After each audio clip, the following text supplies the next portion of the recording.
Tá gravando? Tá gravando? Bem, pessoal, esse é o Circuito Tribal Educa. Circuito Tribal Educa trazendo essas videoaulas, esses encontros, para trazer mais informação a respeito de arte, de cultura, para vocês que estão com a gente nesse projeto. 2021, ano de muitos desafios, né? A gente está enfrentando aí, está tendo que ressignificar muita coisa, reformular muita coisa. Inclusive essa oficina que poderia ser presencial, poderia ser com todo mundo aqui, a gente trocando ideia, vai ter que ser desse jeito. Então, assim, o título mesmo é videoaula, mas eu acho que tem que ser mais assim esse papo, esse bate-papo aqui, que infelizmente vai ser um monólogo, né? Porque não tem vocês para me responder, me trazer de volta. Mas aí, como esse vídeo vai estar postado, vocês podem botar nos comentários, podem depois fazer os apontamentos, que a gente, dentro do possível, vai lendo esses feedbacks e levando para vocês alguma outra informação, trocando essa ideia, quem quiser me procurar também.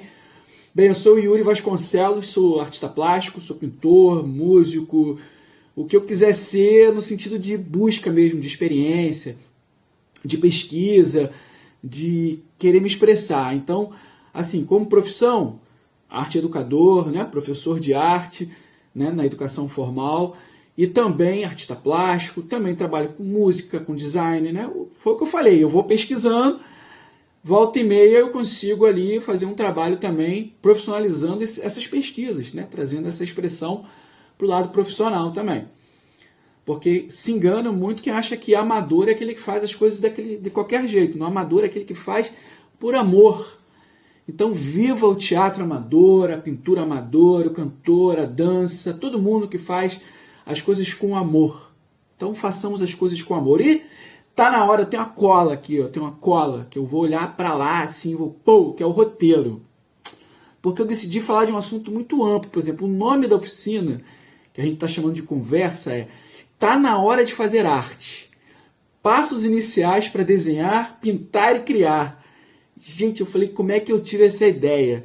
Aí eu botei um subtítulo que não foi divulgado, que é Ideias e propostas nem tão originais assim, para te dar aquele empurrão. Então, tô aqui para seguir com vocês nesse papo, nessa ideia, porque eu acho que a arte, a princípio, antes de mais nada, vem de dentro da gente, daquilo que a gente pensa, daquilo que a gente quer dizer, daquilo que a gente quer expressar. Então, antes do outro, antes de fora, antes da academia, antes da faculdade, antes do curso, depende muito da gente. Então, vamos seguir em frente. Convido vocês, muito obrigado por estar aqui. Espero que vocês possam aí curtir esse papo com algumas imagens, com algumas ideias. E sempre, nunca trazendo verdades. Acho que pelo contrário, meu trabalho aqui hoje, inclusive eu tive que repensar muita coisa e entrei em várias questões. Então vai ser sempre colocar as coisas em dúvida mesmo, né? Então eu começo dizendo assim, bem, a gente está assistindo isso aqui, a gente está batendo esse papo, porque a gente quer fazer arte. Ou você já desenha, você já pinta, talvez você até dance, faça qualquer outra coisa, e seja curioso, apreciador das artes, ou seja só meu amigo, conhecido. E aí, Yuri, beleza, vou assistir o teu vídeo, beleza, vamos lá. Não importa, pessoal, o que importa é que a gente está aqui se defrontando com ideias. As primeiras ideias, os primeiros conceitos que eu trago é o seguinte, porque todo mundo que fala, vamos fazer um recorte, né? Não posso falar de todas as artes o tempo todo, porque senão a gente vai ficar com 3 dias de vídeo aí. Eu quero tentar terminar em 1 hora esse papo. Então começa assim, vamos pensar que o recorte é nas artes visuais, ali no desenho, na pintura. Mas isso para mim serve para dança, serve para o teatro, serve para todas as expressões artísticas. Eu acho que tudo tem esses passos. Porque a primeira coisa que a pessoa fala é a seguinte: ó, mas você tem dom? Ah, mas você tem talento? Ah, você nasceu? Você já sabe? Mas desde que você já... Oi, vamos lá. Eu vou botar aqui a definição aqui pra gente ir aos pouquinhos pensar. O que é essa história desse dom, dessa coisa que desce, dessa luz que ilumina, o pintor vai lá e termina o quadro em 10 minutos. Nossa, que incrível, que dom! Será? Será? Dom, vamos lá. Vou ler. Qualidade especial. Qualidade especial. O dom, segundo o dicionário, qualidade especial ou habilidade inata, ou seja, que já é da pessoa, para fazer algo. É uma aptidão, uma habilidade. Aí tem até uma definição que é teológica, né? Que remete à espiritualidade, remete a Deus, que é um bem espiritual oferecido por Deus, é uma graça. Então, beleza? Então você recebe um dom, né? E a definição de talento é muito parecida. Talento está ali, habilidade natural para a realização de alguma coisa, aptidão inata, né? Em geral de natureza artística, então geralmente de repente usa mais dom, uma coisa mais espiritual, e o talento uma coisa mais artística, mas caminham juntinhos ali, dom e talento. Agora eu te pergunto, será realmente que as pessoas nascem já sabendo alguma coisa? A gente já nasce com esse conhecimento ou com essa aptidão? São questões, né? A gente sabe, por exemplo, pessoal, que eu vou dar o meu exemplo. Eu desde criança, eu gosto de desenhar. Tá, eu gosto de desenhar, sempre desenhei, mas eu tenho um pai artista plástico. Eu tenho um pai artista que falou, desenha, vai lá, faz o que você quiser, desenha, pá, me deu papel, me deu lápis, nananana. Eu poderia ter nascido numa família que trabalhasse com outra história, sei lá, fôssemos pescadores do Alasca, e desde criança eu saísse para pescar.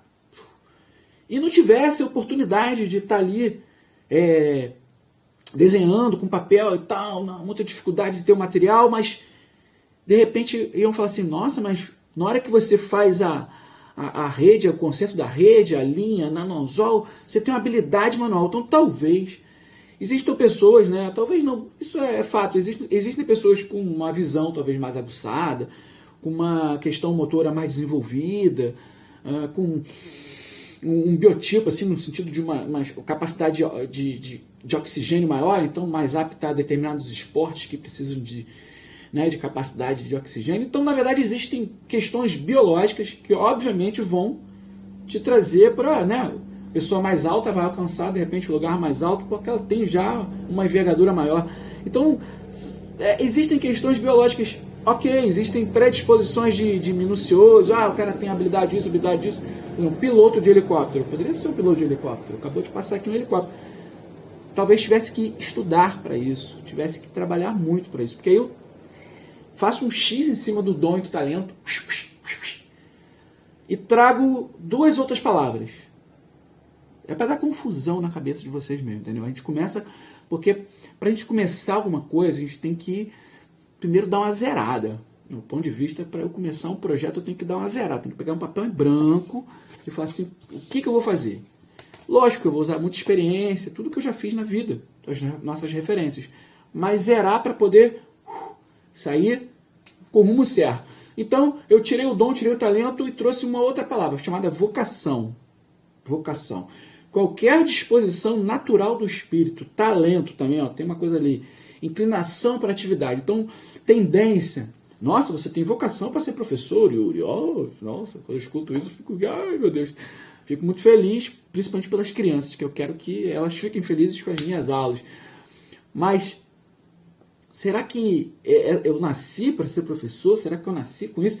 Será que eu não tive que estudar? Será que eu não tive que fazer pesquisas? Será que eu não tive que trazer toda a experiência das artes plásticas e visuais para a sala de aula? Mas antes eu tive que também fazer... Como é que se faz isso pedagogicamente? Ou seja, eu tive que estudar pedagogia.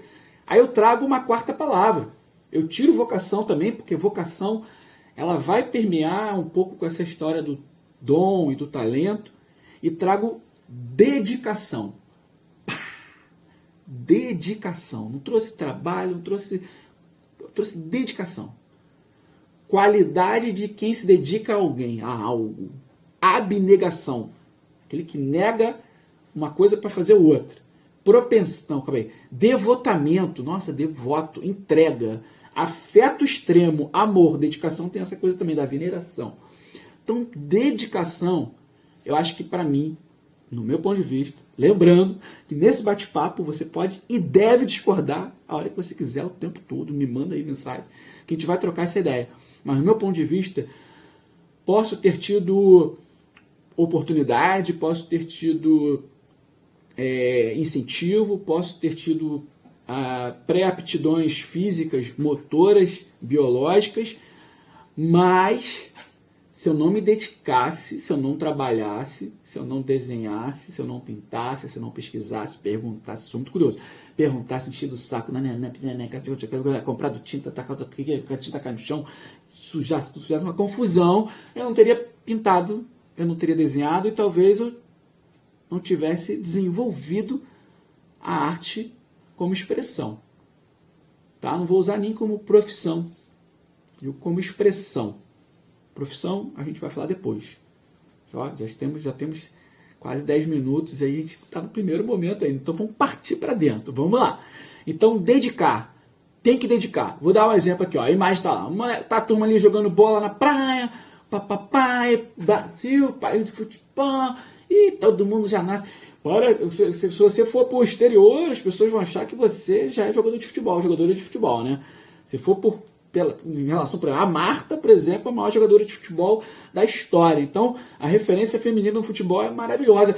Então, será que toda brasileira é uma Marta? Sabe jogar bola? Mas fica esse estereótipo, né? Brasil, país do futebol. Parece que a gente nasce aqui, ganha uma bola. A gente até ganha bola, tem muito campinho de futebol.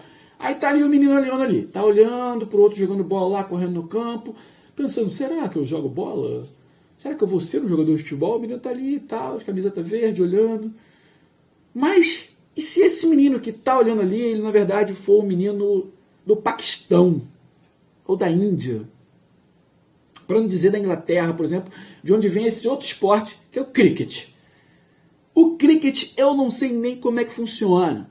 Eu sei que parece com beisebol mais ou menos, mas não é. Porque se você falar que parece, quer dizer que você não sabe nada, que eu estou dizendo já que não sei nada. Então, digamos que eu tenha nascido lá nesse lugar, no Paquistão, na Índia, nos lugares mais que joga cricket, na Inglaterra. Tivesse nascido num desses países, vocês acham que eu ia ter aptidão para jogar bola, futebol, ou para jogar cricket? Será que eu nasceria com aptidão para o futebol, nascendo lá? Será que não é a prática? Será que não é a dedicação? Será que é a quantidade de gente jogando cricket que faz esses países terem estrelas, terem grandes desportistas, terem ligas, terem profissionais incríveis? Né? Até mesmo porque se você tem mais gente praticando, né, estatisticamente você vai ter mais produção, né? Você vai ter mais pontos, mais jogos, mais campeonatos. No caso da arte, você vai ter mais quadros, mais desenhos, mais livros, mais cursos sobre isso, mais pensamento. Né? Se você tem 1000 pessoas numa ilha pensando em música, nossa, e só tem 1000 habitantes, nossa, 100% da produção cultural ali é dedicada à música. Então, o desdobramento desse pensamento, e se ninguém está pensando em robótica, talvez o desenvolvimento da robótica não vá deslanchar, porque não tem ninguém se dedicando. Então, dedicação, trabalho. Muito mais do que você... se eu nasci aqui... Cara, eu vou ter encontro com mais bola, talvez vou jogar mais futebol, mas se eu nunca conhecer o cricket, será que eu vou jogar cricket? Então, se eu nunca me arriscar, se eu nunca conhecer, se eu nunca tiver uma aula de violino, quer dizer que eu não sei, nunca saberei e não nasci para tocar violino? A oportunidade e a dedicação tem que trabalhar juntas, a busca, né? Só que aí você pensa assim, você continua cético, eu vi você levantando a sobrancelha e falando assim, Yuri está falando isso porque ele já mostrou aqui uns quadros no início, esses quadros no fundo são meus. Yuri falou, tá gravando? Tá gravando, porque eu às vezes eu fico na dúvida, falando sozinho, né? A gente quando fala sozinho, fala para alguém, é melhor, porque a pessoa faz assim, boceja, mas não sei, tá gravando? Tô falando para um negócio que tá filmando. O que acontece, pessoal, ainda rola um ceticismo, assim, mas por que a arte? O que é isso? Mas arte. Gente, pensa bem. Eu vou botar aqui a seguinte questão: expressão e individualidade. Eu estou me expressando agora, estou usando a fala e os gestos e a expressão facial e todo um conjunto visual, um chapéu coco, um figurino, um relógio, cores que estão dizendo um monte de coisa para vocês. Um vai dizer, nossa, que camisa legal, oi, que chapéu é esse? Ah, o chapéu que ele vai dar aula, esse quadro eu conheço. E que quadro... Tudo está comunicando para vocês. Então, a minha expressão, quando eu fiz esse quadro aqui visual, desse encontro, eu pensei no que eu queria expressar. Então, expressão é isso, é o que eu quero dizer. Né? O que eu quero dizer, inclusive, além das palavras. Né? Muito além das palavras, muito além da oralidade, muito além da escrita. Por isso que é interessante a gente sempre estar muito aberto a ampliando a nossa escuta e o nosso olhar, a nossa leitura, muito além da escrita. Porque existem muitas pessoas que sabem ler, sabem escrever, mas não compreendem, não buscam entender além daquilo, além da imagem, né? Além do óbvio, subjetivamente. O que ele quis dizer com isso? Então, quando eu falo expressão, é isso que eu quero dizer. O que você quer dizer, o que ela quer dizer. Ah, meu Deus, eu tenho que dizer algo? Sim. O silêncio é algo a ser dito. Se você me faz uma pergunta e eu fico...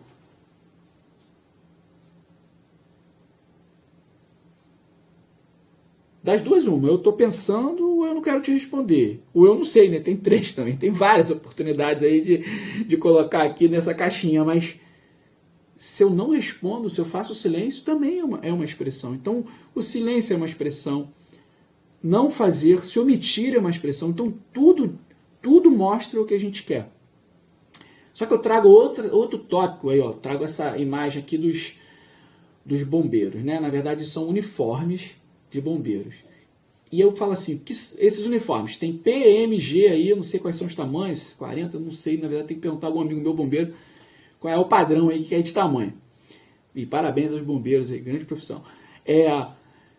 Se você pegar na fábrica lá e comprar os uniformes, ok, são todos iguais. A partir do momento que a pessoa começa a usar, começa a pegar a forma, dobrar, cheiro, suor, formato, dobrinha, marca de incêndio que combateu, marca do filho que veio dar um abraço e deixou cair um sorvete, vai criando individualidade, mesmo naquela mesma forma, mesmo no mesmo uniforme ali, você sabe, o bombeiro olha para o uniforme dele e sabe qual é o dele. Olha que legal. Então, você tem várias formas de ser você mesmo, você mesma. Você pode ser a pessoa que pega a areia e transforma, faz a sua arte em vidrinhos. Você cria ali, através da areia, você cria a sua arte. Você pode pegar esses blocos de areias, de pedra, e construir uma pirâmide, como essa pirâmide de Quéops. Então você pode fazer coisas macro, coisas micro, coisas potentosas, coisas menores, coisas pontuais, coisas que fiquem para a história, coisas que passem, coisas que se destruam, coisas que você joga fora. Não importa, isso aí é outra história. Mas, na verdade, pessoal, tudo é individualidade. Toda expressão vai ser única. Então, a partir desse momento, entenda que todo desenho, toda pintura, toda literatura, toda poesia, toda dança, todo movimento, toda criação, toda ideia que você possa ter, vai ser alimentada por tudo que você viveu na vida, por tudo que você leu, escutou, mas é seu. Então, a individualidade na arte, como é que pode dizer? A impressão digital. É o que mostra que cada um e cada uma é única, não tem jeito. Então, começa assim.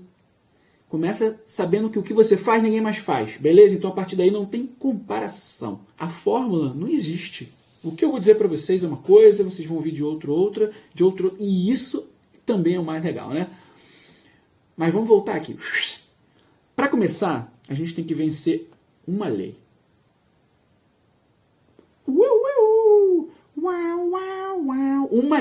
Uma lei, que é a seguinte. Eu quero que você pegue um papel, Agora, peguei o papel à toa. Não, pega o papel, um bloquinho aí, ó. Papel, caneta. Pega o papel, caneta, canetinha, canetão, qualquer coisa, papel, tal. Beleza, anote aí. Depois, vamos pensar primeiro, depois a gente anota. É o seguinte, uma lei que a gente tem que quebrar para começar a história é a lei da inércia.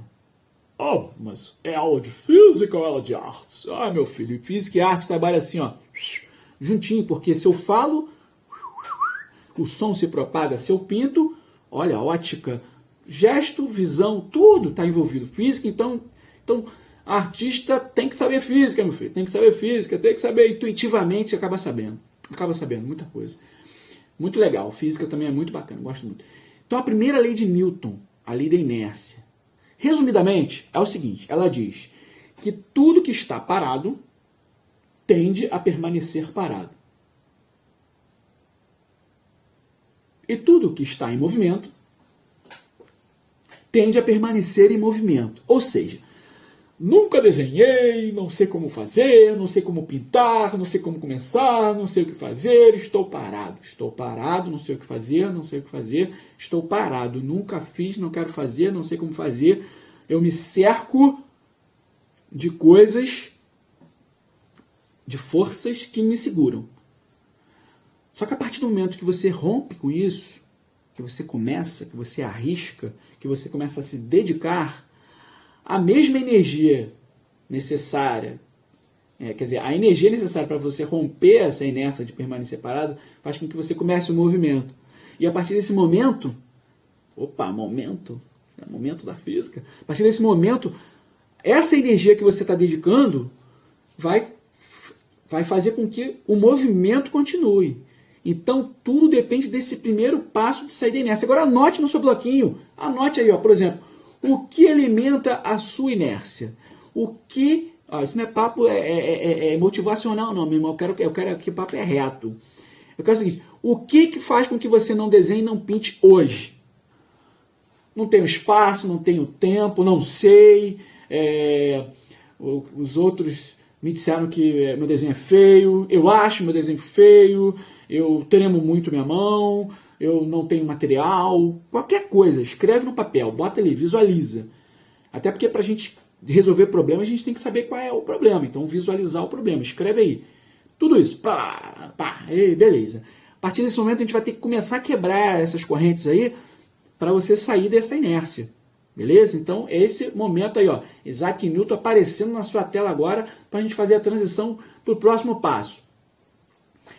Porque todo momento que eu estou falando isso para você, você está pensando, mas eu não sei desenhar, mas eu não sei pintar. Por que você está falando isso tudo? Eu não estou entendendo. Gente, vamos voltar. Primeira coisa. Você escreve. Eu pedi para você escrever num bloquinho aí, ó. Tem gente que deve ter anotado até no celular. Se você digita aí, beleza. A partir do momento que você pega um lápis e escreve, você está desenhando. Porque o desenho, né, feito em forma de símbolos, cria letras que remetem aos sons.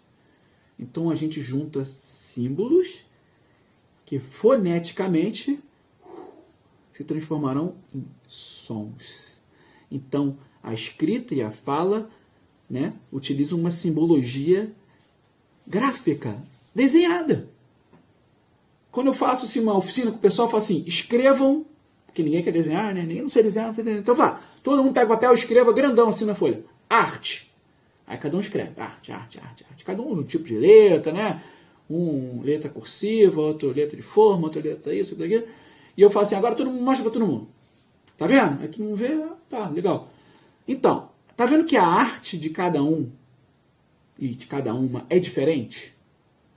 Porque cada um escreveu de um jeito, cada um tem uma letra, cada um tem uma pressão, cada um tem uma experiência, cada um tem um tipo de grafia, cada um tem uma pegada, cada um tem uma mão, cada um é único, é única. Então cada um vai fazer uma arte diferente. Parou. Entende? Acabou essa história de referência no sentido de comparação. Então, se você escreve, você já desenha. Se você parou, por que de desenhar?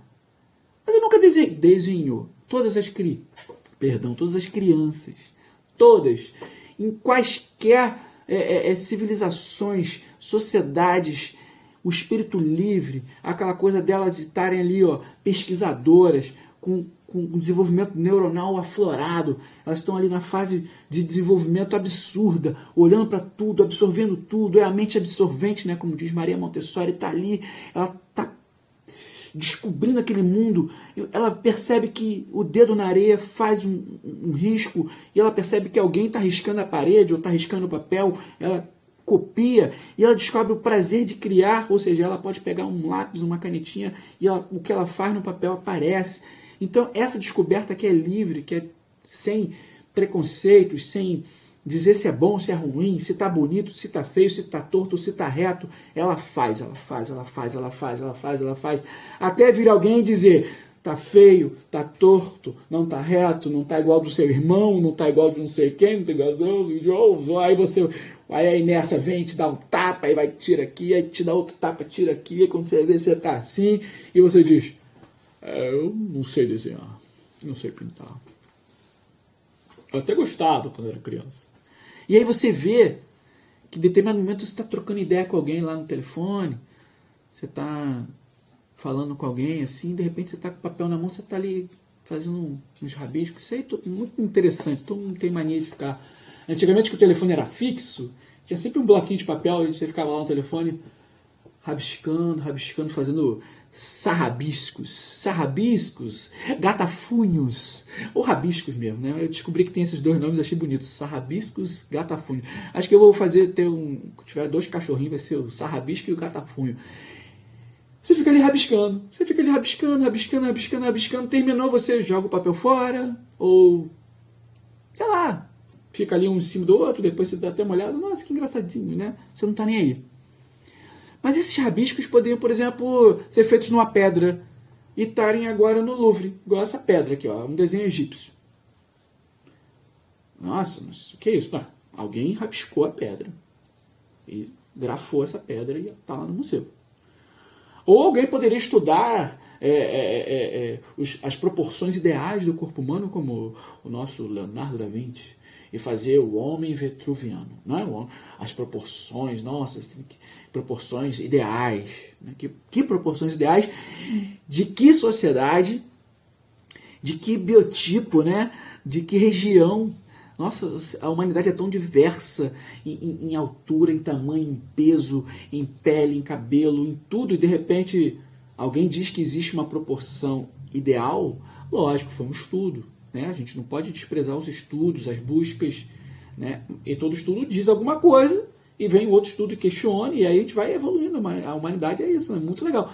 Mas, beleza, tá ali a proporção ideal para ele. Se menino Michelangelo, se menino Leonardo, se menino Rafael, todo mundo foi bebendo da fonte, foi fazendo lá, o Renascimento, todas proporções incríveis, o equilíbrio, beleza. Mas aí vem uma rainha da Prússia. Em 1795, eu colhei a data porque realmente não decoro datas. Em 1795, uma rainha da Prússia, eu vou botar o nome em algum lugar aí perto da imagem, porque eu não decorei o nome também, faz os seus sarabiscos, suas garatujas.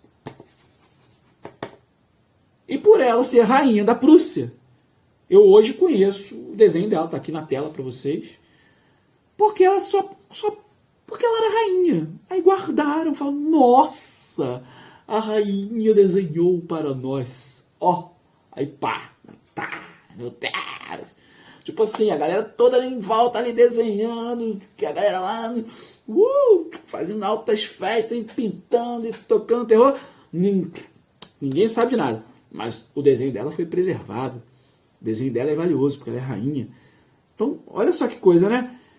O seu desenho não vale. Por quê? Porque é seu, porque está num bloquinho, porque você fez em cima da mesa conversando com alguém, você talvez não tenha prestado atenção.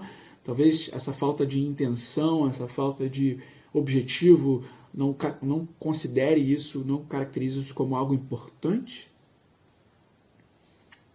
Se você fosse um rei ou rainha da Prússia, aí seria? Então, para tudo, pessoal, a gente tem que estudar.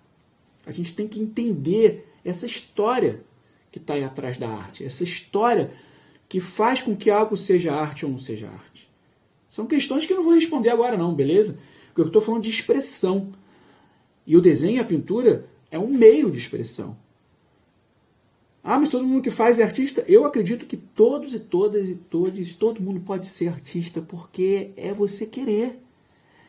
Entendeu? A gente vai falar sobre mercado daqui a pouquinho, mas você tem que saber o que você quer, pesquisar o que você quer. Ou não também, eu não sei o que eu quero, mas eu vou lá e arrisca.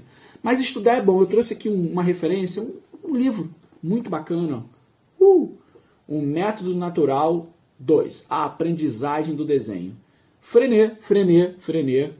Ah, tua mãe.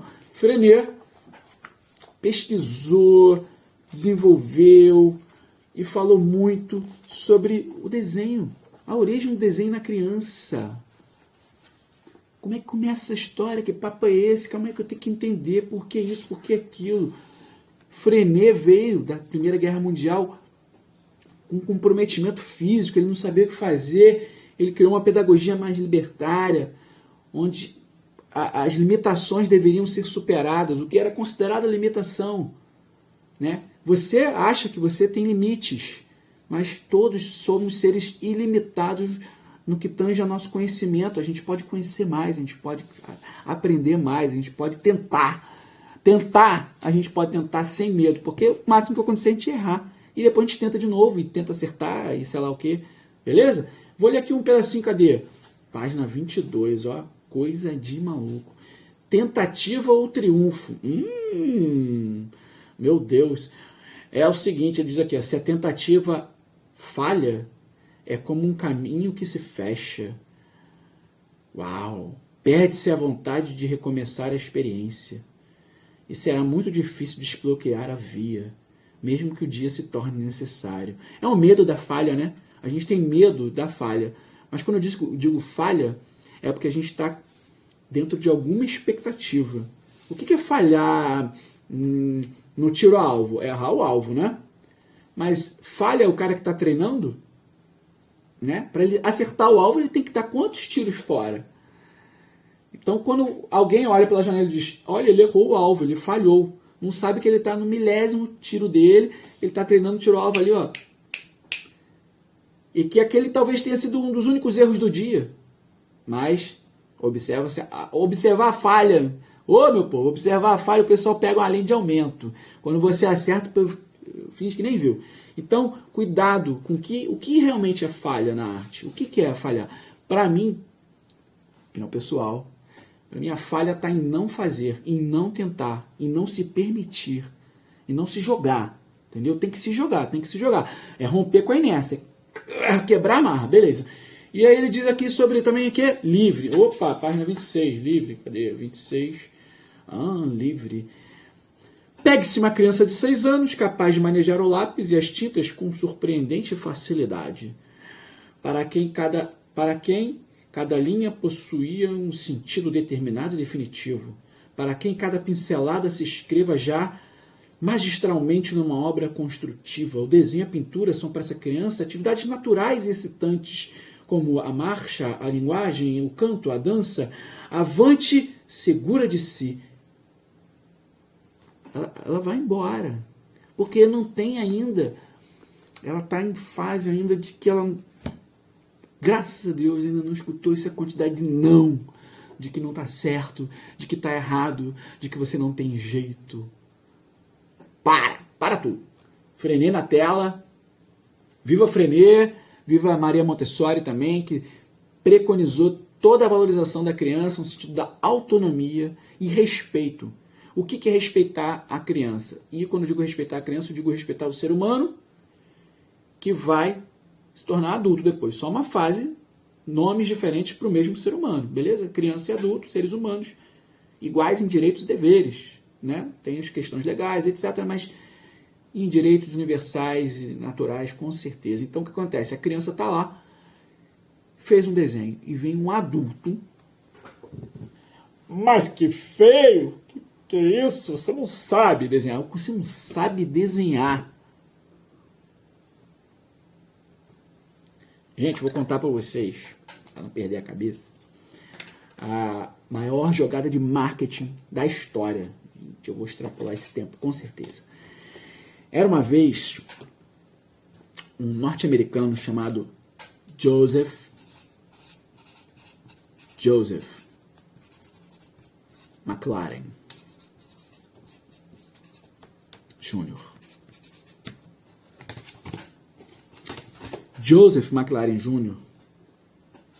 vivia numa época onde ele era construtor, ele tinha uma grande construtora. Só que ele percebeu o seguinte, que com o advento da eletricidade, as pessoas estavam cada vez mais, até pela questão da novidade, né, da moda e tudo mais, levando equipamentos eletrônicos de aquecimento para as suas casas. Então, Joseph McLaren Jr. estava indo à falência, porque ele tinha uma grande indústria de vendas, não só da casa em si, mas ele focava muito na questão da construção das chaminés. Então ele era um construtor, era o rei da chaminé. Joseph McLaren Jr., o rei da chaminé. Ele fazia aquelas propagandas de chaminé. Só que de repente começou a cair, queda. O que Joseph McLaren Jr. fez? Ele pegou milhares de milhões de dólares, mas muito dinheiro mesmo. Pegou todo o dinheiro que ele tinha, falou assim, a cartada final, ou é agora ou nunca. Ele pegou o dinheiro e foi na educação de base. Educação de base, lá nos Estados Unidos. Pegou e distribuiu o dinheiro dele, fez uma propaganda, uma promoção para que todos os professores daquela educação inicial ali, entendeu? Daquele momento inicial de entrada nas escolas, eles fizessem o seguinte desenho.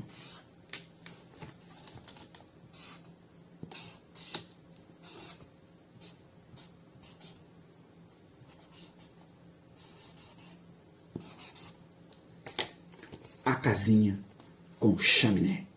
Gente, os professores e professoras de todos os Estados Unidos, de leste a sul, de norte a leste, de oeste, de cima para baixo, de um lado do outro, todos os professores e professoras incessantemente entravam em sala de aula e diziam, vamos desenhar uma casinha! E desenhava a casinha com chaminé. Gente, as vendas. Joseph McLaren Jr. Diz uma coisa. De onde que essa história é verdade? Você acha que teve um tal de Joseph que mandou essa história? Que simplesmente gastou o dinheiro para fazer essa propaganda? Eu diria que não, né? Eu diria que é uma fábula, um conto que eu brinco, que eu inventei para tentar explicar o advento dessa maravilhosa obra arquitetônica. Um grande abraço aos arquitetos. Que simplesmente no Brasilzão que a gente vive, de clima tropical, né? A maior parte dele, temos ali a região do sul também que é mais fria. Tirando essa região mais fria, todo o resto, calor. Calorzinho, calorzão, calor ameno, calor isso, calor aquilo. Quantas casas você conhece com chaminé? Eu conheço pouquíssimas. Eu moro no estado do Rio de Janeiro, perto da praia, entra um vento danado, faz até um frio, mas não vejo. Vejo churrasqueira vejo. Mas chaminé para casa mesmo não vejo. Mas, quando eu era criança, aqui em Cabo Frio, nas minhas aulas, quando o professor pegava o quadro negro, não era nem quadro branco, ou o quadro branco depois, ou a lousa digital, ou tablet, ou qualquer coisa, ele ia lá e desenhava a casa com chaminé. Por quê? Porque é um estereótipo. É simplesmente um signo onde, se eu não sei desenhar, vou botar umas 30 aspas, muitas aspas, se eu não sei desenhar, minha casa é com chaminé. Então, tipo assim, uma licença poética. Olha, já que eu não sei desenhar, eu vou fazer essa casinha, tá? E, indubitavelmente, quem sai de dentro da casa? O famoso, o incrível, boneco de palitinho. Se eu não tivesse já aberto para vocês que era uma brincadeira, essa história toda, eu teria inventado um outro nome de outro marketing qualquer e diria que isso também foi. Porque que história é essa de todo mundo fazer o boneco de palitinho? E eu vou fazer um parênteses aqui, tá, pessoal? Porque eu, como professor, em nenhum momento estou criticando a classe dos professores e professoras. Pelo contrário, salve a educação. Salve. Mas o que acontece, pessoal? no meu ponto de vista, deveria haver uma reforma de tempo mesmo, de dedicação, tirar esse conteudismo todo, essa quantidade de material, de matérias, de conteúdos programáticos que a gente sabe que na prática não vão ter uma utilidade real. A gente sabe que existe um conteudismo mesmo de massacrar, do professora ficar ali tendo que dar matéria, cumprir livro, e um desespero danado, ele não consegue aprofundar nada porque lá vem livro, lá vem matéria, lá vem isso, e aquela confusão toda, e as pessoas saem sem tempo de pensar da escola, entram no mercado de trabalho, trabalham sem questionar nada, se aposentam, morrem. E esse corre-corre, por quê? Porque o professor, a professora, ele deveria ser, primeiro, muito mais bem pago, muito mais valorizado, e esses professores da educação básica, ali, das séries iniciais, deveria ter uma formação artístico-cultural muito mais profunda e ganhar 3 vezes mais, porque é a base da educação. 5 vezes, vamos botar 5 vezes.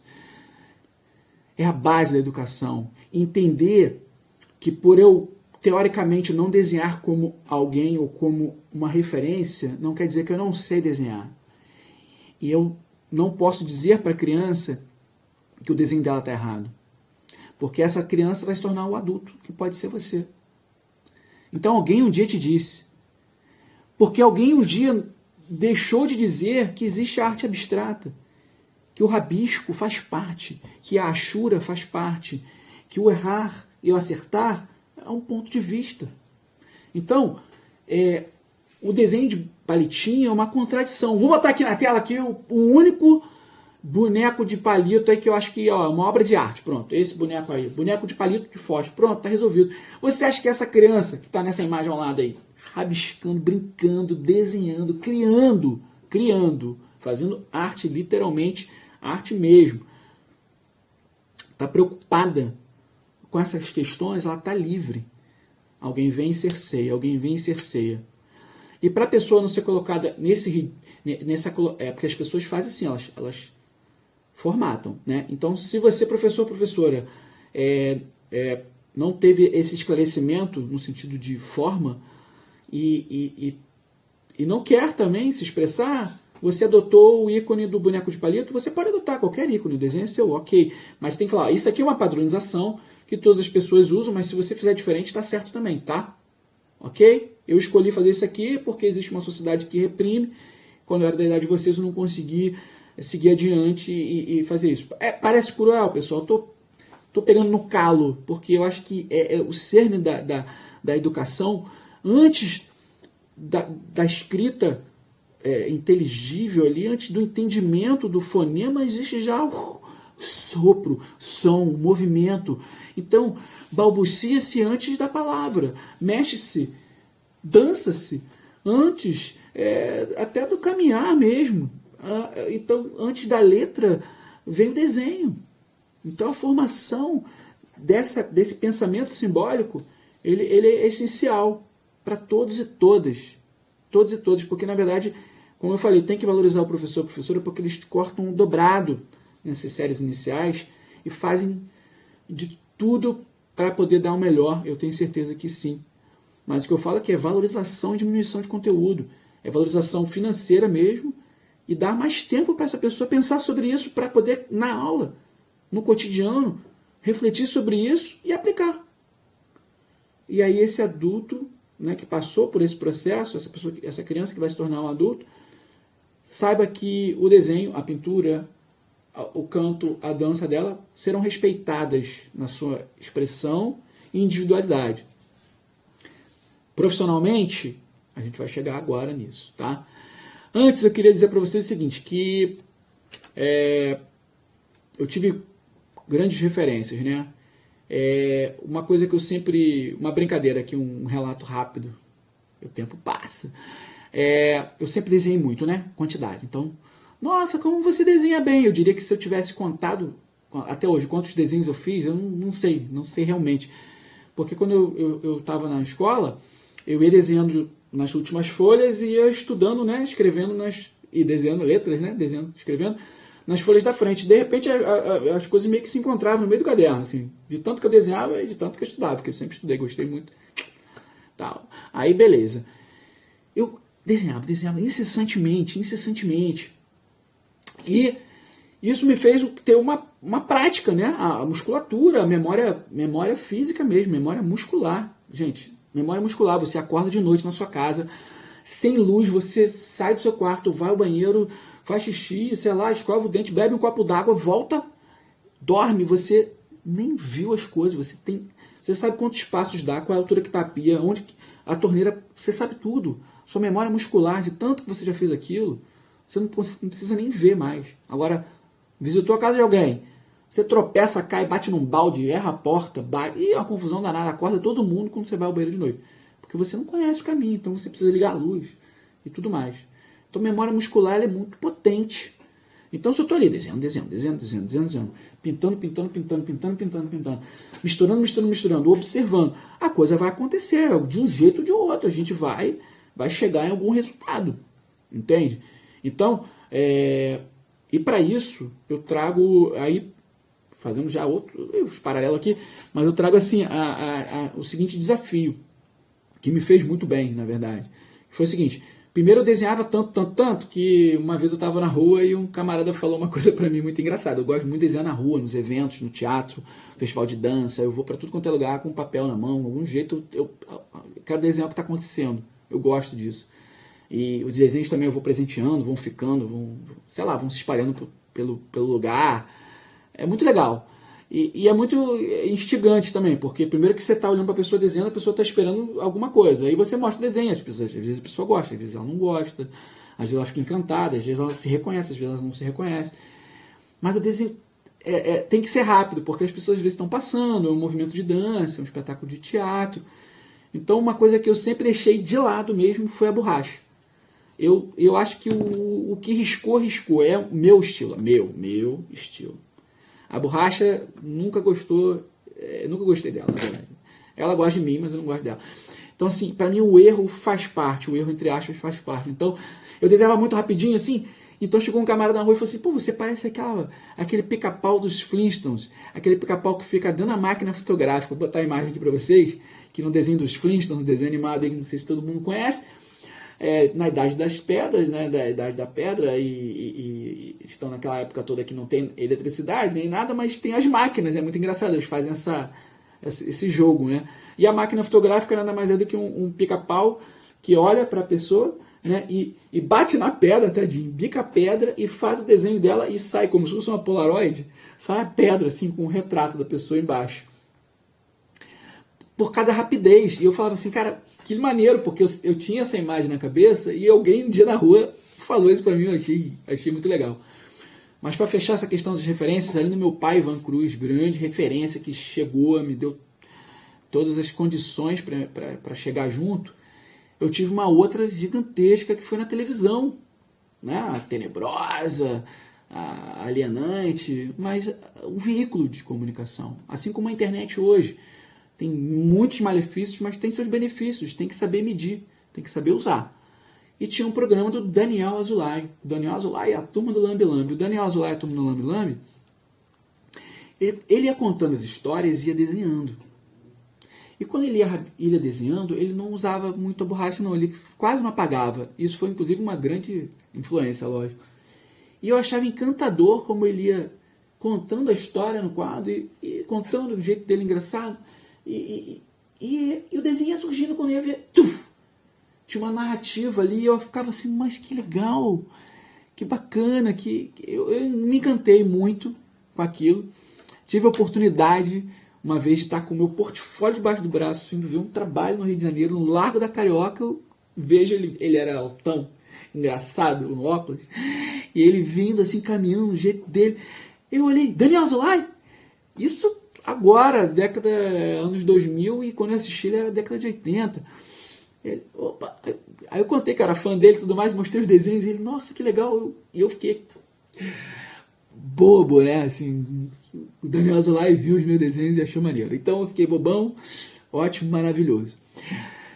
Referências, pessoal. Eu mostrei o Freinet, né, a pedagogia montessoriana, de questão de respeito e libertação, da autonomia, de ter autonomia, deixa fazer, deixe-se, permita-se fazer a autonomia da criança e eu vou jogar para o adulto, tá? Fazer um remix aqui.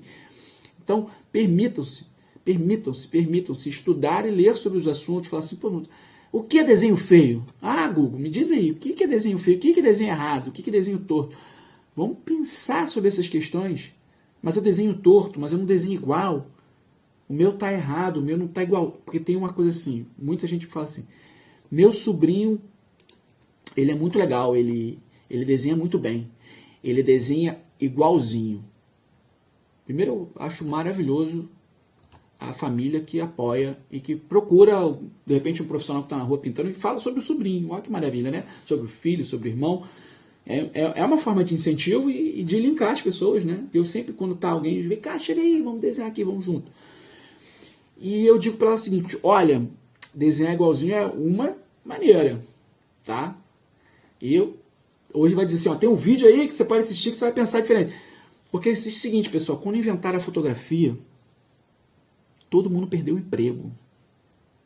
Quando inventaram a fotografia, os desenhistas, pintores, perderam o emprego. Foi um desemprego em massa. Desemprego total. Porque o que acontece, pessoal? Até o advento da fotografia, que foi em 1826, a primeira fotografia, 1826, é outro Joseph Niepce, sei lá, é um francês. Não sei como é que fala o menino, vou aprender. Joseph, olha que influência. Não, isso é inglês. Niepce. Joseph Niepce. Primeira fotografia foi feita em 1826. Fotografia, né, desenho com a luz, né, fotografia, desenho com a luz, em 1826. Aí, cara, o que acontece? Todo mundo antes conhecia o Napoleão, não sei quem, a princesa não sei que lá, o não sei que lá onde, o castelo não sei de que, através de pinturas e desenhos. Né? Como é que eram, tirando a escultura, mas tem muito desenho grego, muito desenho egípcio, muito desenho babilônico e desenhos, as pinturas, né, parietais nas cavernas, né? Os desenhos rupestres, muito legal, a gente sabe mais ou menos como é que eram algumas ferramentas, alguns animais da época por causa desses desenhos. Então, para saber como é que eram as coisas, ou você via, estava lá vivo, ou muitos anos depois você via um desenho, uma pintura. Beleza? Então, os artistas eram os fotógrafos. Os artistas plásticos, os desenhistas eram os fotógrafos. De repente inventaram a fotografia. Foi desemprego total, porque a partir do momento que inventaram uma coisa que... aquele emprego específico de fazer a cópia do réu, eu usei, vou usar mais aspas, porque chegava um rei e dizia assim, bem, contratarei você para pintar o quadro meu. Primeira coisa, sou careca, mas nesse quadro, madeixas. Madeixas, outra coisa, estou um pouco, sei lá, pálido, eu quero rubores. Então, meu irmão, o pintor era o Photoshop, tá? O pintor, a pintora, há poucos registros de mulheres, né, na arte. Infelizmente, o machismo é estrutural milenar. Né? Tem sociedades que as mulheres tinham grande protagonismo, matriarcais. Que bom que tivemos alguns contrapontos, mas poucos registros históricos de artistas mulheres, né? Renascença, Idade Média, etc. Para cá também, tudo. Mas acontece, o pintor... ou a pintora, ele era pago para fazer um retrato mais bonito. Então ele também não fazia o desenho igualzinho, ele não era realista não, gente. Então sempre há uma interpretação, sempre há um desejo, uma expressão, seja de quem está pintando, seja de quem está contratando, seja de para quem ele quer falar. Então nunca é igual. A fotografia não é igual. Porque se eu fotografo com um telefone, você fotografa com outro fotografa com a máquina, cada fotografia vai ser diferente. Se nós imprimirmos em papéis diferentes, com tintas diferentes, fotografias diferentes, tudo diferente do mesmo quadro, do mesmo lugar, na mesma hora, clicando, não possivelmente do mesmo espaço físico, porque senão uma câmera ia bater com outra, mas de ladinho. Então não existe nem fotografia igual. Então nem a fotografia é capaz de reproduzir a realidade. Outra coisa, eu vou desvendar para vocês um mistério da câmara escura. A câmara escura era um esquema, era um subterfúgio, era um mecanismo, pessoal. onde os pintores, né, clássicos usavam um efeito óptico, que através de uma fissura, a luz, né, a imagem que vem de fora, através de uma fissura, ela é refletida invertidamente, como acontece nos nossos olhos. Rola uma inversão da imagem. E é uma projeção dessa inversão. Olha só, essa imagem invertida é projetada. Então, eu vou mostrar até a imagem na tela aí de vocês, vendo a câmara escura. A câmara escura é um mecanismo onde os artistas usavam para projetar. Hoje não tem projetor. Hoje grandes artistas realistas, hiperrealistas, pegam um projetor, né? Um projetor, ligam no computador e projeta em cima de uma tela em branco e pinta por cima. Ele tem a referência. Esses artistas usavam esse projetor. Isso o quê? Século XVI. Até antes. Ó, Da Vinci, Giovanni Battista já falava sobre isso, Da Vinci e uma galera. Então, a câmara escura, então, até tipo assim, eles eram tão habilidosos, a pintura deles era tão realista, sim, eles não deixam de ser habilidosos, até porque para usar esse tipo de equipamento, até para quem inventou, até para manipular, ou até para pintar realmente, mesmo projetado ali, se você não se dedicar à pintura daquela projeção, não sai o quadro. Mas existem muitas técnicas, muitos subterfúgios, muitos macetes por trás dessas pinturas que você acha assim, intangíveis, que vieram do céu e imprimiram na tela e o cara só assinou. E, fui eu que fiz, mas Deus que me encaminhou. Sim, Deus te encaminha, mas Ele te dá o livre-arbítrio de você pegar o pincel e pintar, ou ficar com preguiça, ou achar que não é capaz. Então, diante disso, eu trago uma última imagem dessa reflexão, que é essa imagem que se chama A Traição das Imagens. É um quadro de 1929, do René Magritte, que diz assim, vou fazer a tradução para vocês, tá? Isso não é um cachimbo. Já conheço isso aí, já entendi o macete. Sim, mas você estava olhando, né? Temos a pintura de um cachimbo. Percebam, a pintura de um cachimbo. Porque um cachimbo é um cachimbo. Eu não tenho aqui um cachimbo para mostrar para vocês. Mas os óculos são os óculos. Se eu faço um desenho dos óculos, é um desenho dos óculos. Então, quando eu faço um desenho de um coelho, não é um coelho. O coelho está lá, ou na minha cabeça, ou eu inventei um raposoelho, uma raposa com coelho. A partir do momento que foi para o papel, que foi para a literatura, que foi para o poema, que foi para a dança, que foi para o teatro, a partir do momento que se tornou uma expressão, se torna uma ressignificação, se torna uma outra coisa. Não é mais aquilo. Não é mais o coelho, não é mais o cachimbo, não são mais os óculos, não é mais o lápis, é um desenho, uma pintura, é um poema sobre, é uma canção sobre o amor. Não é mais a âncora, é uma música sobre a âncora. A âncora está lá. A música sobre a âncora é outra. Só que o desenho... Então assim, mas esse aí não está igual. Não está. Porque não está igual ao poste, porque igual ao poste, talvez, na fábrica de postes, lado a lado, possa sair um poste parecido com o outro. Ou até exatamente igual, dependendo, né? No caso dos componentes aí industriais, né? Microcomponentes e tudo mais, tem que ser tão exato, milimétrico, nanométrico. Então você vai ter peças iguais. Ok? Mas a partir do momento que você fala em manufatura, ou até você pode usar essas peças também para fazer sua arte, mas no momento que você fala de uma expressividade pessoal, libertou. Libertou dessa necessidade de ser algo igual a outra coisa. Então, tá aí, ó. Entramos finalizando aqui para uns reflexões finais entre, então, o que é certo e o que é errado? Na tela, certo, em que não há erro, correto, exato. Olha outra definição para certo, gente. Quando eu li isso, achei muito engraçado. Que não apresenta curvas ou irregularidades. Então, certo é o que é reto, né? Seja reto, menino, seja reto. Gente, dizem que até as retas são curvas na perspectiva e se encontram no infinito. Né? As retas paralelas se encontram no infinito. Então a gente vai fazer alguma curva aí. Na verdade, tudo é uma questão de perspectiva, de olhar, de ponto de vista, de interpretação. Então é muito interessante dizer que certo é algo que não é curvo.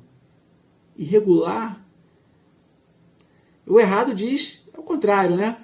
Quem não está em conformidade com os padrões. Oita, falou padrões estabelecidos. É aí que está o perigo da parada.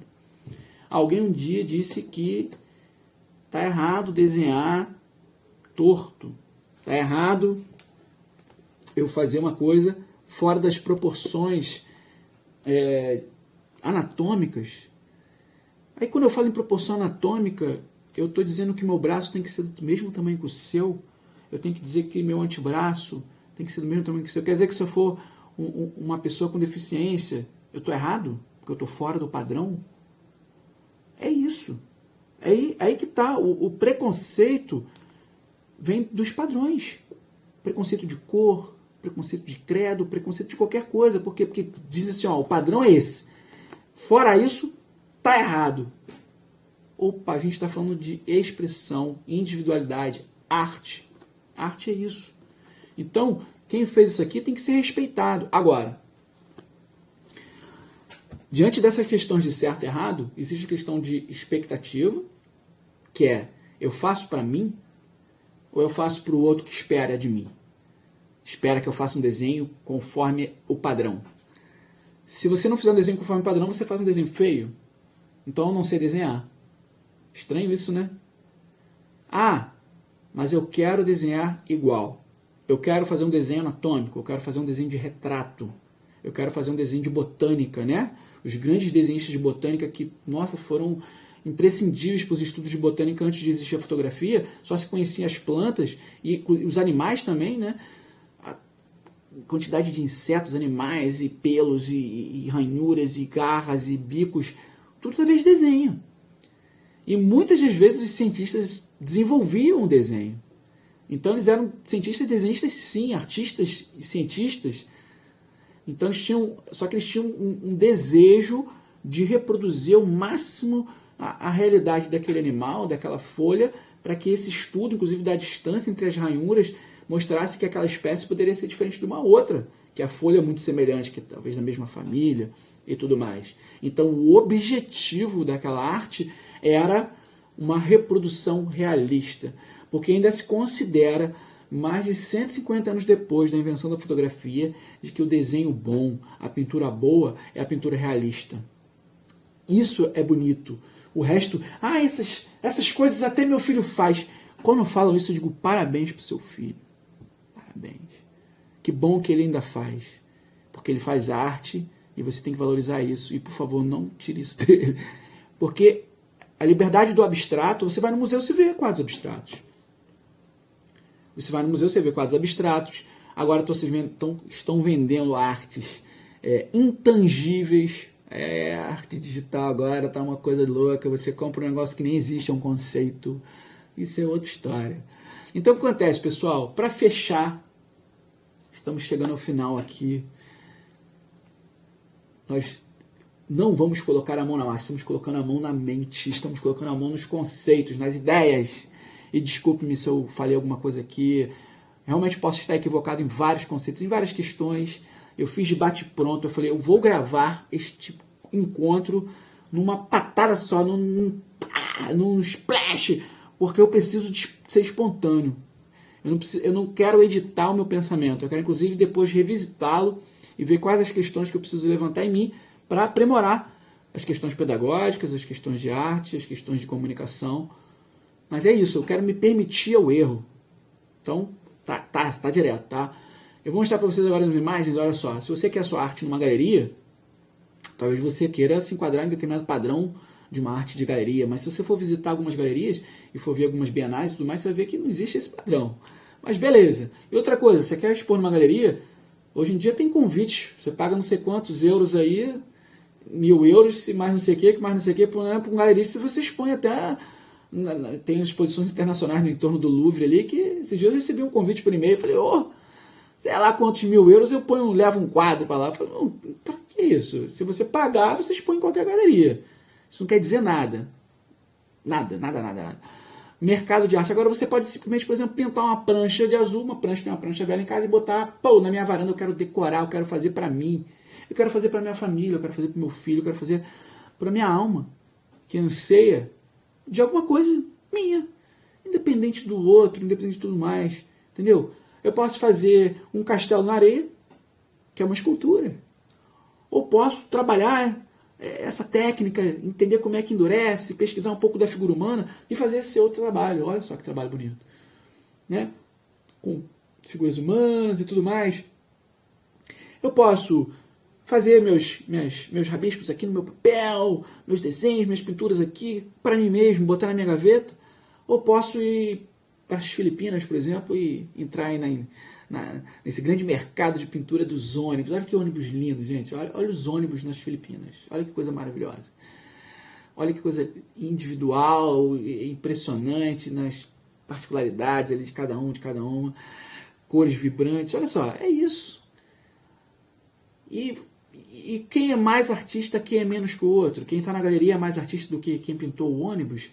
Quem fez uma escultura com proporções anatômicas é menos escultor do que aquele que está ali fazendo o seu castelo de areia? Eu não sei. Mas talvez seja mais importante para a pessoa fazer aquele castelo de areia naquele momento. Ele quer fazer aquilo. E ele vai estar pensando se ele for um adulto, de repente ele está lembrando de quando ele ia à praia com o pai dele, com a avó, que não sei o quê, que um dia apareceu um pinguim, mas gente, aquilo é o que ele precisa fazer, a expressão dele. Não importa se está feio, se está bonito, se vai ficar para sempre. Né? Porque às vezes a gente faz as coisas e acha que tem que ficar para sempre. Se é uma coisa na areia, tira foto. Ou não. Lógico que para registro, isso eu falo muito para todo mundo. Deixa eu passar aqui para o último capítulo realmente. Para registro, a gente tem que... Eu gosto muito de assinar.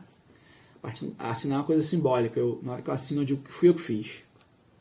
Tem gente que não gosta de assinar, tem gente que gosta de usar pseudônimos, isso também é liberdade total, não tem problema nenhum. Mas eu gosto de botar, eu fiz isso aqui. Pode ser até vaidade, né? Pensar nisso. Mas eu que fiz isso aqui. E eu boto muito a data. Por quê? Porque eu sei quando eu fiz. Né? Então, eu sei quando eu fiz. Então, pensa bem, se sua arte é para mercado, que mercado é esse? Você quer vender a sua arte? Então, como é que eu faço? Que suporte eu vou usar para vender? Se a arte é para mim, que suporte eu posso usar? Eu quero guardar? Eu não quero mostrar para ninguém? Tem essa oportunidade também. Agora, eu acho que guardar é bom. Nem que seja para você mesmo, para revisitar aqueles desenhos, aquelas escritas, aqueles contos, aqueles poemas, aqueles rabiscos. Eu estou chamando de rabisco com o maior carinho, com o maior com respeito mesmo, porque rabisco para mim é bom demais. Rabiscar é vida. E entenda uma coisa, pessoal. Cada canto, cada lugarzinho é seu ateliê. Né? Maquiagem. Meu estojinho é meu material, meu rosto é minha tela. Meu ateliê tá pequenininho aqui. Ó. Às vezes eu tô na rua, espelhinho. Tá. Agora eu posso ter um ateliê, uma janela bonita, umas telas, né? Agora eu posso ter o chão, eu posso ter o papel, eu posso ter a única coisa que tiver na mão, eu posso ter o dedo com a areia, eu posso ter o barro e amassar, eu posso ter o papel e dobrar e fazer o meu aviãozinho. Então, o que tiver, onde tiver, não existe lugar ideal, não existe condição ideal, porque muita gente pensa assim, bem, quando eu tiver uma casa maior, eu vou ter um ateliê, e eu vou botar uma pia, aí eu vou botar a iluminação, eu vou comprar umas telas, eu vou ter uns desenhos, e eu vou ter não sei o quê, e isso tá tudo na sua cabeça, e você tá casado, e você tá com filho, e você tá trabalhando pra caramba, e você não tem tempo para isso, você não tem esse cômodo, e você não tem esse material, e de repente você tem uma gaveta com um bloco de papel, um caderninho desse, ó, que caderninho lindo, maravilhoso, ó. Fiz agora para diálogos, ó. Olha só que legal. Pá, é um desenho assim. E tem aqui a capa, olha só que bonitinho. Né? Olha que bacana. Temos aqui a meiuca, mas tão importante quanto os meus desenhos são as páginas em branco, onde as pessoas que receberem esse caderno vão poder preencher com seus pensamentos, com seus desenhos, com a sua expressão, com a sua individualidade que deve ser respeitada. Então, se alguma coisa que eu disse aqui desrespeita a sua individualidade, me desculpe, porque para mim isso é a prioridade, é o máximo. O ser humano precisa ter a sua individualidade respeitada. E ele, respeitando as individualidades gerais, ele respeita o coletivo. Olha que coisa bonita, olha que coisa linda, né? Maneiro, gostei. Então, pessoal, é isso. Estamos aqui. Então, eu ia dar propostas de materiais, mas quer desenhar, procure tutoriais de desenho. Quer pintar, procure tutoriais de pintura, porque graças a Deus a gente tem hoje em dia coisas maravilhosas, passos a passos de desenhos anatômicos digitais. Cara, eu desmontei uma vez uma geladeira, é uma coisa de louco, as pessoas ensinam tudo, e é maravilha isso, e deem o like lá, comente, que a pessoa que faz o vídeo curte muito quando alguém conseguiu fazer, gente, conhecimento gratuito, de tantas coisas legais. Mas o que é mais importante para mim, no meu ponto de vista, é isso de você abrir a sua cabeça, de romper com a inércia e de partir para dentro. Eu acho que o tempo foi, e foi muito bom estar aqui com vocês. Quem quiser conhecer mais do meu trabalho, tem o meu Instagram, que é o @arteyuri, né? Tem umas fotos, vou botar umas fotos assim, fotos de obras minhas aqui. Eu desenho, eu pinto, eu toco, eu faço terror, entendeu? Eu experimento. E volta e meia eu consigo tornar isso parte da minha profissão, né? Eu me interessei por música, peguei, comprei uma gaita, comecei a estudar e volta e meia acabo fazendo um som aí em algum lugar e ganho trocado. Então, a princípio, primeiro foi uma experiência, primeiro foi um jogo, uma brincadeira. E brincadeira é bom demais, porque brincar faz parte do jogo da vida, ensina a gente a conviver com as regras, com as coisas. Então, eu fui brincando, e fui brincando de desenhar, hoje eu desenho, fui brincando de pintar, hoje eu pinto. E para conhecer mais também, além do @arteyuri, temos um projeto feito para brincar, um projeto que eu faço parte junto com a arte educadora também, a Ana Luísa Barbosa, projeto feito para brincar.com. É muito legal, aí são oficinas de arte para criançada, aí oficinas de brincadeiras, de jogos, a gente trabalha com patrimônio material, com contos, causos, tudo que é a valorização da nossa arte e cultura de forma diversificada. Tá aí o site em algum lugar, porque eu que mesmo vou editar. As imagens também, os créditos estão por aí. Então, pessoal, espero que assistam isso no meio X, porque eu acho que eu acelerei. Eu, quando fiz o roteiro, eu falei, uau, eu vou dizer isso tudo mesmo. E, ao mesmo tempo, sabia que tinha outras coisas a falar, sabia que tinha outras maneiras de dizer. Mas isso foi o melhor que eu pude fazer e eu gosto muito de fazer o meu melhor. Eu consegui trazer para vocês algumas questões e dizer que tenho todo o carinho por cada um que está assistindo e que espero ver coisas aí, cara. Quero ver o mundo mais colorido, mais livre, mais feliz, mais... Então, tudo de bom, cuide-se e até a próxima. Agora tem que ver se gravou, né? Porque imagina, depois de 1 hora, gravou.